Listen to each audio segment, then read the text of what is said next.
Hello, this is Eileen, the environmental educator, and it's Friday.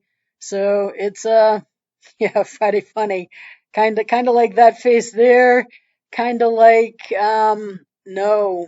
No. So the Park Service, the National Park Service is at it again. A while back I did a video where they actually asked you to not lick the psychedelic toads in the park. Okay, that was a video, and then they actually put this out on February 28th. If you come across a bear, never push a slower friend down, even if you feel the friendship has run its course. Okay, that's as I said in the video. I live in bear country. Grizzlies are in my neighborhood, but the joke is you just have to run faster than the slower person, but never anything malicious like push the slower person down. Well, we wouldn't encourage it, but what are they out doing right now? Well, this was 5 days ago. This is their Craters of the Moon National Park website. And so today is April 6th when I'm doing this. This was 5 days ago. It says, after 2,100 years of waiting, we have decided to kickstart the next eruption here at Craters of the Moon. We've been working hard at filling several of the craters with baking soda and vinegar to recreate the fountains of lava that led to the creation of volcanoes and lava fields in the park.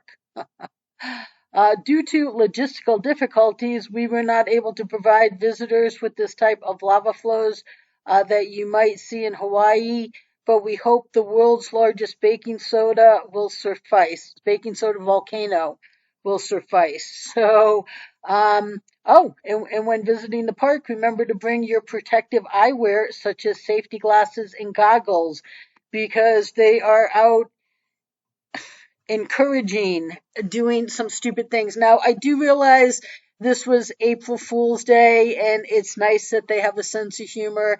However, we're truly at a point in the world where we really shouldn't be encouraging people to do stupid things. And the thing is, that's backed up with their own post 4 days ago. April Fools, filling volcanoes at a national park site with baking soda and vinegar is generally frowned upon, right? Unless we're joking about it. Okay, so, um,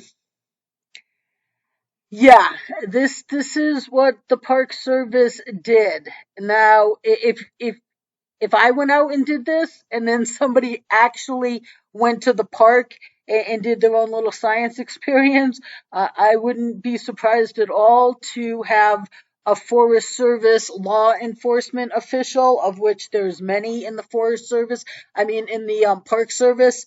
Yeah, and they're very serious. And I would not be surprised if they came to my or anyone else's door if an individual encourage this behavior. Okay, but since Craters of the Moon is relatively unknown, it's a small place, but it's a really cool little place. It right here, I won't play the whole video for you, but we'll take a look at some of the pictures. So you will see tunnels like this where there's openings in the sky and all the rocks have fallen down to the bottom of the tunnels. These are lava tunnels, and this is a lot of what the park looks like. Just a sea of black. I remember when I went there, I was driving down to Sun Valley. Yeah, Craters of the Moon is very near Sun Valley. Boise's over here. You got some highways that'll take you up there. Sun Valley, Haley. You got Craters of the Moon, Arco here. Now, Arco is an interesting town. 15 is right here, so it's right off of 15, which goes from I-15, which goes from San Diego up into Canada. And Arco, now this town, was the first city in the world to be lit by atomic power.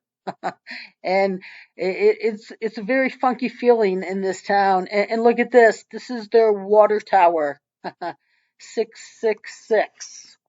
And it's really known for the Idaho National Laboratory, which does a lot of nuclear research.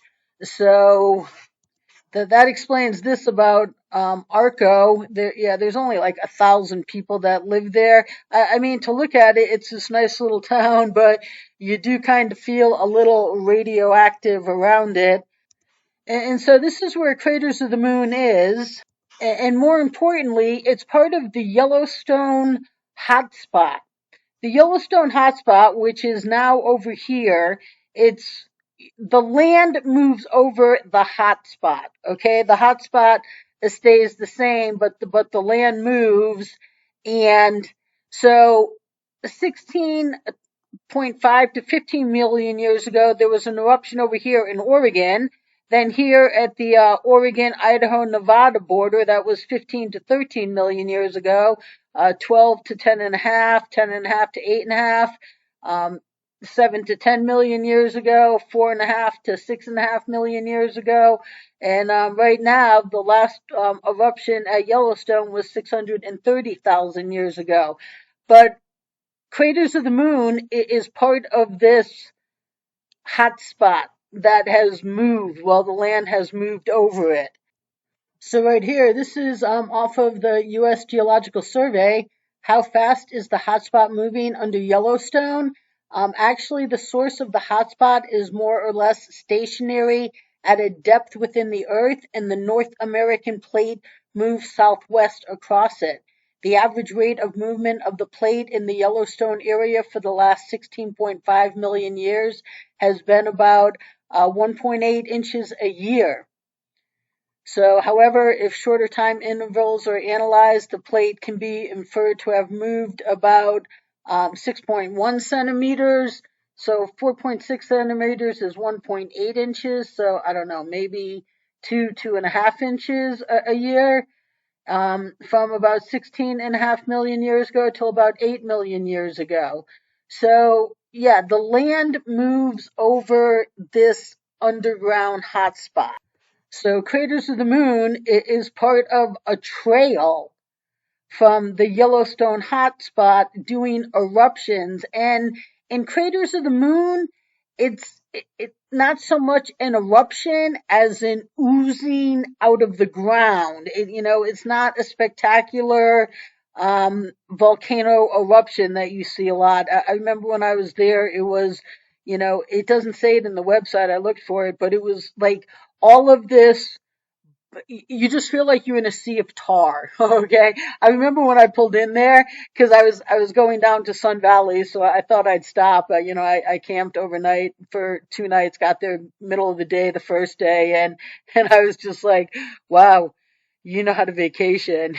Because I mean it is just black as far as the eye can see, but it really is a cool little place here.